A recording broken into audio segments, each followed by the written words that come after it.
Welcome my life সোনালি। নির্জন, তুমি শুধু আমার। আমি মরার সময় তুমি আমাকে কথা দিয়েছিলে এই খাটে তুমি কাউকে জায়গা দেবে না। এই খাটে শুতে আমার ভয় করছে নির্জন। কোনো ভয় নেই সোনালি, মানুষ মরে গেলে তার কোনো অস্তিত্ব থাকে না। কিন্তু তাও আমার মনে হচ্ছে এই ঘরে কেউ আছে। ও পাগলি, এই ঘরে আমি ছাড়া আর কেউ থাকে না। তুমি বসো, আজ আমাদের ফুলসজ্জা। আমি বাজারে গিয়ে তোমার জন্য সুন্দর একটা উপহার কিনে আনি। আমার উপহার লাগবে না, তুমি যেও না নির্জন। এই তুই আমার খাট থেকে নাম। কে যেন আমার গায়ে হাত দিল।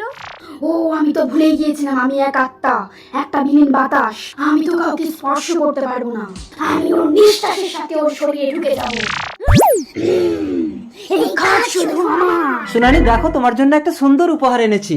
সোনালি দেখতে পাবি, আমি মরার সময় তুই বিয়ে না করার প্রতিজ্ঞা করে বিয়ে করলি কেন বল? সোনালি, তুমি আমার আগের বউ প্রিয়াসের গলা নকল করে আমাকে ভয় দেখাচ্ছ। তুমি শুধু আমার। তোমাকে কেউ আমার কাছ থেকে কেড়ে নিলে তাকে আমি টিড়িং বিড়িং লাভ, আমি ভূতের বাপ। ফিরিং বাবা, তাড়াতাড়ি ভূত ছাড়ান। আমার ঘরে আমি কাউকে ঢুকতে দেব না। ধাপুর ধুপুর ধাপুর ধুপুর ধা, ফড়িং বাবার মন্ত্র শুনে দরজা খুলে যা। ও আমাকে কথা দিয়েছিল কাউকে বিয়ে করবে না। অবিচার করবি না। না, অবিচার করবো না। তুই ওকে ছেড়ে তো ও এ বাড়ি ছেড়ে চলে যাবে। না নির্জন, কথাতে তুই এই বাড়িতে কাউকে ঢোকাবি না। ঠিক আছে ফিরিং বাবা, আমি কাউকে ঢোকাবো না।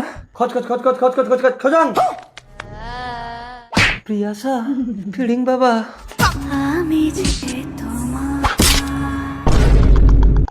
নির্জন, নির্জন। দাঁড়া, ও স্বেচ্ছায় দেহত্যাগ করেছে। ওদের পুনর্জন্ম হবে। তুমি শুধু